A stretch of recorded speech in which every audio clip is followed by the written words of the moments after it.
12 bob. Bizga e'tiqod bilan yashashning nima ekanligini ko'rsatgan ashu kishilar xuddi guvohchilardek atrofimizda bo'lgan ekan, bizga to'sqinlik qiladigan har xil ishlardan va bizni chirmavagan gunohlardan qo'l uzib, oldimizdagi musofirni chidamliq bilan besib o'tayli. Ko'zimiz e'tiqodimizning asoschisi va mukammallashtiruvchisi bo'lgan Ayso Masihda bo'lsin. U o'zini kutgan xushallik uchun krestdagi azobga bardoshlik berdi ham bundaq haqoratli o'tirishga pisand qilmadi. Shuningdan buyon u Xudoning taxtining o'ng tarafida o'tirmoqda.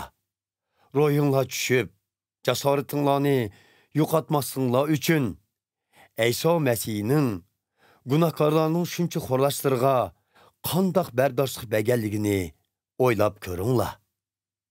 Gunohga qarshi kurashinglarda texi qon oqquzish darajasiga berib yetmadinglar. Xudoning sizlarni o'z farzandlarim deb ilhomlantiradigan muqaddas yozmalardagi bunu so'zlarini unutdinglarmi? Farzandim, Parvardigorning tarbiyasiga sal qarama, ayeplishidan ruhsizlanma. Chunki Parvardigor so'yganlariga tarbiya berdi. Farzandim deb qabul qilganlarni chiviqlaydi. Azob chekkininglarni Xudoning tarbiyasi deb bilib, uningga bardoshlik beringlar. Chunki sening tarbiya erishinglarning o'zi Xudoning sizlarni farzandim deb muomala qildiganligini ko'rsatdi. Qaysi farzand otasi tarafidan tarbiyalanmasin? Shuning uchun Xudoning farzandlarining hammasi Xudo tarafidan tarbiyalandi. Agar Xudoning farzandlari oladigan tarbiyadan mahrum bo'lsanglar, haqiqiy farzandga emas, balki ota tarbiyasi ko'magan haromdan bo'lgan farzandga o'xshab qolasizlar. Yer yuzidagi otamizning tarbiyasini qabul qilib, ularni hurmatlab keldik. Shundoq ekan, arishdagi otamizga texmu itoat qilib yashashimiz kerak emasmi? Yer yuzidagi otamiz bizni faqat o'zi muvofiq ko'rgan yo'l bo'yicha vaqtliq tarbiyalaydi. Lekin Xudoning tarbiyasi hamisha bizning foydamiz uchundir. U bizni o'z pokligidan bahramon qilish uchun tarbiyalaydi. Qattiq tarbiya bilan tuzitilgan odam tuzitish berilgan vaqtning o'zida xushal bo'lmaydi. Ko'ngli buziladi. Biroq keyin u bundaq tuzitish bilan tavlinib, omonlik va haqqoniylik yo'lida mangidi. Shuning uchun talgan qo'linglarga madad berib, pukilgan tizinglarni ruslanglar. Sizlarga agashgan oqsoqlarning yiqilib tushmasligi uchun mangan yo'linglar tuz bo'lsin. Buning bilan sizlar ularning shifo tepishiga yordam beralaysizlar. Kishilar bilan inoq o'tishga va pok yashashga tirishinglar. Chunki pok yashamagan kishi Rabga yaqinlasholmaydi. Diqqat qilinglarki, hech kim Xudoning mehr shafqatidan mahrum qolmasin. Sizlarga ziyon yetkazadigan va ko'pchilikni zaharlaydigan adovatning giyohi oranglarda yiltiz tatmasin.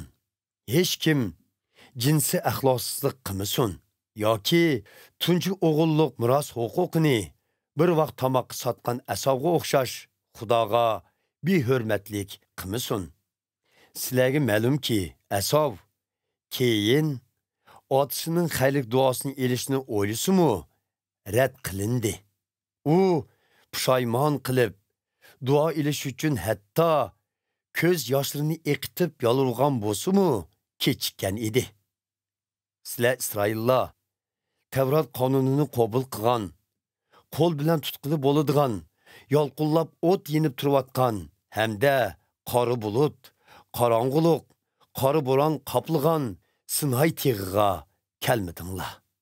U joyda chaqiriq qonining sadosi bilan so'zlagan ovozni anglaganlar. Bundaq so'zlar endi bizga aytilmiskan deb Xudoga yolvurgan edi. Chunki agar bu taqqa hatto biror hayvon yaqin kelsa-mu, cholni kesak qilib o'ltirilsin degan amr ularga nihoyat ig'ir kelgan edi.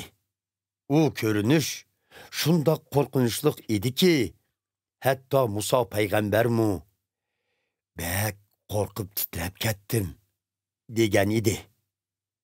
Sizlar Sion teg'iga, ya'ni mangu hayot Xudoga ta'alluq arishdiki Yerusalimga keldinglar. U hech marika xushalligiga cho'mgan, 10 minglagan farishtalar yig'ilgan, ismlari arishda yozilgan, tunchi tug'ilganlar jam bo'ladigan, butun insonlarning so'roqchisi Xudo bor bo'lgan, kamolatga yetkazilgan haqqoniy kishilarning ruhlari mavjud bo'lgan, yangi ahdning vositchisi Ayso Masih ham uning sepilgan qini bo'lgan joydir. Bu sepilgan qon Habilning qinidek intiqom deb ho'kirab yig'lashning o'rniga gunohlarni kechirdim deb kapolat berdi. Sizlarga bularni aytgan Xudodan yuz o'rmaslikka diqqat qilinglar.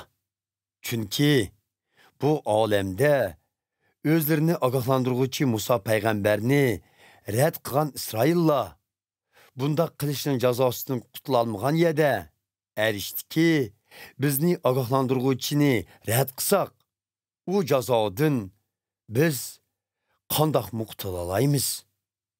Xudo Sinay teg'idan so'zlaganda uning ovozi zaminni zilzilaga keltirgan edi.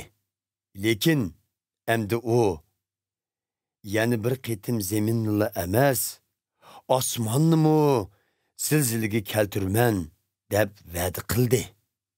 Yani bir qitim degan bu so'z zilzilaga keltirganlarning, ya'ni yoritilgan narsalarning zilzila bilan yo'qotilib, zilzilaga keltirilmaydiganlarning mangu saqlanishidan iborat ma'nini bildiradi.